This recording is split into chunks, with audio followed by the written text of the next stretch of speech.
आज हम लोग डीमन स्लेयर के 11 सबसे ताकतवर कैरेक्टर्स को रैंक करने वाले हैं और नंबर 1 पर वो कैरेक्टर नहीं है जो कि तुम एक्सपेक्ट कर रहे हो। साथ ही इस वीडियो में हम कुछ कंट्रोवर्शियल रैंकिंग्स भी करने वाले हैं, so be sure to check it out. शुरुआत करते हैं 11th strongest character Kyojuro Rengoku से। मुगेन ट्रेन मूवी में रेनगोकू के कैरिस्मेटिक नेचर ने हम सभी को उसका दीवाना बना दिया था। अगर रेनगोकू इतनी जल्दी नहीं मारा जाता तो वो इन्फिनिटी कैसल आर्क और फाइनल फाइट में एक बहुत ही मेजर रोल प्ले करता। हाशिरा बनने से पहले रेनगोकू ने lower moon 2 the flu demon को मारा था, जिसके बाद वो एक हाशिरा बन जाता है और आगे चल के वो अपर मून 3 यानी कि अकाजा को भी बहुत टफ फाइट देता है। शुरुआत में अकाजा फाइट को सीरियसली नहीं ले रहा था, लेकिन फाइट के एंड तक रेनगोकू ने अपर मून 3 को ऑलमोस्ट मार दिया था। नंबर 10 पर आता है गियो तोमियो का द वाटर हाशिरा, जिसे हम इंट्रोवर्ट हाशिरा भी कह सकते हैं। डीमन स्लेयर के पहले एपिसोड से ही हमें पता चल गया था कि ये कैरेक्टर बहुत ज्यादा ही स्ट्रॉन्ग है। गियो उन कुछ चुनिंदा लोगों में से एक है जिसने अकाजा और मुजान दोनों से फाइट भी करी और सरवाइव भी करा। गियो सिर्फ उसकी ताकत के लिए ही नहीं बल्कि उसकी इंटेलिजेंस के लिए भी जाना जाता है और इस बात में भी कोई शक नहीं कि करंट जनरेशन का सबसे स्मार्ट हाशिरा गियो तोमियो का ही है। सीजन 1 में हम लोगों ने देखा था कि कैसे गियो लोअर मून 5 को मार देता है, वो भी एफर्टलेसली। इन्फिनिटी कैसल आर्क के दौरान गियो डीमन स्लेयर माँ को अनलॉक कर लेता है और साथ ही रेड निचरिन स्वॉर्ड को भी एक्सेस कर सकता है। And not to mention his personal water breathing form डेकाम, जो कि बहुत ही कूल लगता है। अकाजा बैटल के दौरान न केवल वो उससे अकेले लड़ता है बल्कि फाइट में एक ऐसा मोमेंट भी आता है जब गियो अकाजा को डोमिनेट करता है। लेकिन गियो से भी ज्यादा स्ट्रॉन्ग है हमारी लिस्ट का अगला कैरेक्टर, जो कि है नंबर 9 पर Sanemi Shinazugawa, also known as the wind Hashira. Sanemi upper moon 1 Kokushibo से फाइट करता है और उसके बाद वो मुजान से भी फाइट करता है। इन दोनों डेडली फाइट्स के बावजूद वो सर्वाइव कर लेता है। इन्फिनिटी कैसल आर्क में सानेमी अनलॉक कर लेता है डीमन स्लेयर मार्क और रेड नेचरिन स्वॉर्ड दोनों को। सानेमी के पास एक्सेप्शनल स्पीड और बहुत ज्यादा ही फिजिकल स्ट्रेंथ है। आई मीन ऑफ कोर्स यार, वो ग्योमे के साथ ट्रेनिंग करता है। इन्फिनिटी कैसल आर्क में हम लोगों ने देखा था कि सानेमी अपर मून 1 कोकुशिबो से अकेला ही काफी देर तक फाइट करता है, जिसके बाद जब ग्योमे फाइट को ज्वाइन करता है तो वो दोनों मिलकर कोकुशिबो के बेस फॉर्म को डोमिनेट करते हैं। लिस्ट में आगे बढ़ने से पहले लेट मी क्लियर समथिंग। बहुत लोगों का मानना है कि एक हाशिरा एक अपर मून को नहीं हरा सकता, बट ये एक टोटल मिसकंसेप्शन है। क्योयोहारू गोतोगे, जो कि डीमन स्लेयर के राइटर है, उन्होंने साफ शब्दों में कहा था कि एक अपर मून की पावर 3 हाशिरा के पावर के बराबर है, यानी कि अकेला एक हाशिरा भी अपर मून को हरा सकता है। और जेनित्सु काइगाकू की फाइट इस बात का जीता जागता सबूत। लिस्ट में नंबर 8 पर नाम आता है अपर मून 3 अकाजा का। ह्यूमन लाइफ में जब अकाजा एक बच्चा था तब वो इतना दर्द सहन कर सकता था जो कि कोई अडल्ट नहीं कर सकता। साथ ही बिना मार्शल आर्ट्स के ट्रेनिंग के वो 4 अडल्ट मैन को भी ब्रूटली मारता है। मार्शल आर्ट्स की ट्रेनिंग कंप्लीट कर लेने के बाद उसकी लाइफ में एक ट्रैजिक इंसिडेंट होता है और वो इंसिडेंट क्या था तुम लोग इस वीडियो में जाकर चेक कर सकते हो। उस इंसिडेंट के बाद अकाजा दूसरे डोजो में घुसता है और 67 ट्रेन्ड मार्शल आर्टिस्ट को बेयर हैंडेडली मार देता है। आगे चल के इन्फिनिटी कैसल में जब तांजीरो अकाजा का सर धड़ से अलग कर देता है तो समहाउ अकाजा फिर से अपने सर को रीग्रो कर लेता है। अकाजा के पास इमेंस पावर है, साथ ही उसके पास कई 100 सालों का एक्सपीरियंस भी है। साथ ही उसके ब्लड डीमन आर्ट की वजह से वो सानेमी और गियो दोनों से ही ऊपर है। हिमेजिमा गियोमे द स्टोन हाशिरा, जहाँ बाकी सारे हाशिराज अलग अलग टाइप की स्वॉर्ड यूज करते हैं लड़ने के लिए, वहीं गियोमे के वेपन्स हैं एक फ्लेल और एक एक्स। अनडाउटेडली गियोमे करंट जनरेशन का स्ट्रॉन्गेस्ट हाशिरा है, टू द पॉइंट कि इन्फिनिटी कैसल आर्क के दौरान कोकुशिबो खुद स्टेट करता है कि उसने गियोमे जितना ताकतवर इंसान पिछले 300 सालों में नहीं देखा। भले ही गियोमे अपनी आंखों से नहीं देख सकता, लेकिन फिर भी वो ट्रांसपेरेंट वर्ल्ड को सेंस कर सकता है, जिससे वो बहुत ज्यादा ही पावरफुल हो जाता है। साथ ही वो डीमन स्लेयर मार्क और रेड नेचरिन वेपन्स को भी अनलॉक कर लेता है। साथ ही हमने हाशिरा ट्रेनिंग आर्क में देखा था कि कैसे गियोमे रिपीटेटिव एक्शन का यूज करता है अपनी पावर्स को बढ़ाने के लिए, जिसमें इंसान को अपनी पेनफुल मेमोरीज को बार बार याद करना होता है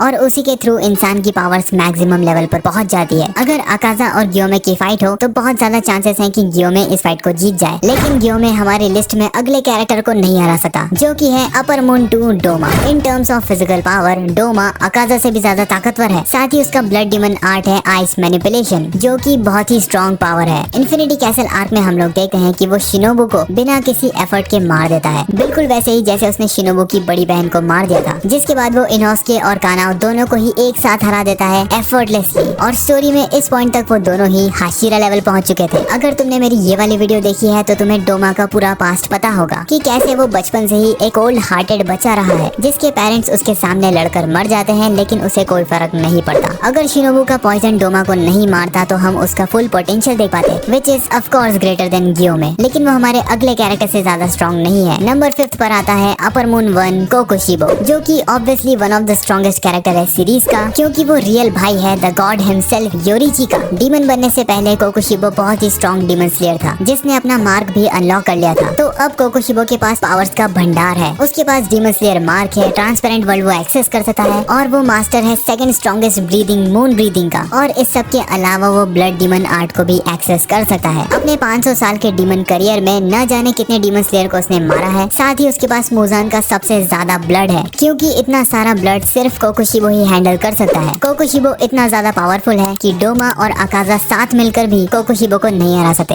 गेन्या, सानेमी, मोइचिरो और गियोमे सभी लोग साथ मिलकर कोकोशिबो से फाइट कर रहे थे, लेकिन फिर भी वो उसे नहीं हरा पा रहे थे। अगर एंड में कोकोशिबो खुद से हार नहीं मानता तो वो इन चारों डीमन स्लेयर्स को मार देता, लेकिन कोकोशिबो नहीं हरा सकता नंबर 4 मुजान किबुत्सुजी को, the creator of demons himself. Muzan सबसे पहला डीमन तो था ही, साथ ही वो बहुत ज्यादा पावरफुल भी है। वो किसी भी जिंदा चीज को अपने अंदर एब्जॉर्ब कर सकता है, जैसा कि हमने सीजन 4 के एंड में देखा। साथ ही मुजान के फाइनल फॉर्म में उसकी पीठ पर 8 टेंटेकल्स आ जाते हैं, जिनके अंदर बहुत ही डेडली पॉइजन भरा हुआ है। साथ ही मुजान के पास अब तक की सबसे बेहतर रीजनरेशन एबिलिटी भी है, जैसा कि हमने सनराइज काउंटडाउन आर्क में देखा था। जब ओबेरॉय ने उसके गले पर हमला करा था, उसके गले को स्लाइस करते ही वो इतनी जल्दी हील हो जाता है मानो जैसे कुछ हुआ ही ना हो। मुजान अपने ब्लड डीमन आर्ट से कुछ भी कर सकता है, लिटरली कुछ भी। साथ ही उसके पास कमाल की शेप शिफ्टिंग एबिलिटीज भी है। मुजान इतना ज्यादा स्ट्रॉन्ग है कि सभी अपर मून्स मिलकर भी मुजान को नहीं हरा सकते। उसे सिर्फ 2 ही चीजें मार सकती है, या तो सनलाइट या तो योरीची। जिसके बाद नंबर 3 पे आता है demon king Tanjiro. Final battle के एंड में मुजान जब मरने ही वाला था, तब वो तांजीरो को अपना सारा बचा हुआ ब्लड ट्रांसफर कर देता है, जिससे तांजीरो एक डीमन बन जाता है। लेकिन डीमन फॉर्म में तांजीरो सनलाइट को भी कॉन्कर कर लेता है और बन जाता है डीमन किंग तांजीरो, जो कि ऑब्वियसली मुजान से भी ज्यादा स्ट्रॉन्ग है। अब तांजीरो के इस फॉर्म के पास डीमन स्लेयर यूनिवर्स की सारी एबिलिटीज हैं, जैसे कि demon slayer mark, red nature in sword, transparent world, selfless state, blood demon art, sun breathing. यहाँ तक कि ये भी कंफर्म नहीं है कि डीमन तांजीरो मारा भी जा सकता है या नहीं, क्योंकि अब सनलाइट का भी उस पर कोई असर नहीं हो रहा है। लेकिन इस यूनिवर्स में एक व्यक्ति है जो कि डीमन किंग तांजीरो को हरा सकता है, और तुम लोगों ने बिल्कुल सही गेस करा। वो व्यक्ति है लिस्ट पर number 2 Yoriichi Tsugikuni, the literal god of demon slayers. Yoriichi वो व्यक्ति है जिसने ब्रीदिंग स्टाइल्स का इन्वेंशन करा, और वो फर्स्ट यूजर है सन ब्रीदिंग का, जो कि सबसे स्ट्रॉन्ग ब्रीदिंग स्टाइल है। योरीची के पास बचपन से ही डीमन स्लेयर मार था, और बचपन से ही वो ट्रांसपेरेंट वर्ल्ड में देख सकता था। साथ ही उसके पास सेल्फलेस स्टेट भी है, और उसने रेड नेचर इन स्वॉर्ड को भी अनलॉक कर लिया था जब उसने मुजान से फाइट करी थी। जब वो पहली बार मुजान को फेस करता है, तब मुजान अपनी सारी ताकत लगा देता है सिर्फ वहाँ से भागने के लिए। तो तुम अंदाजा लगा सकते हो कि योरीची कितना ज्यादा स्ट्रॉन्ग कैरेक्टर है। जब वो 80 साल से भी ज्यादा का हो चुका था, तब उसकी मुलाकात होती है उसके खुद के भाई कोकोशिबो से, जो कि अब एक डीमन बन चुका था, और वो भी अपर मून 1। इतना बूढ़ा हो जाने के बाद भी योरीची एफर्टलेसली एक स्ट्राइक में कोकोशिबो को ऑलमोस्ट मार देता है। लेकिन इससे पहले वो दूसरा अटैक कर पाता, उसकी खुद की मौत हो जाती है। लेकिन जो कैरेक्टर हमारी लिस्ट में नंबर 1 पे है, वो योरीची को भी हरा सकता है, और वो है नन अदर देन इनोसुके हाशिबिरा।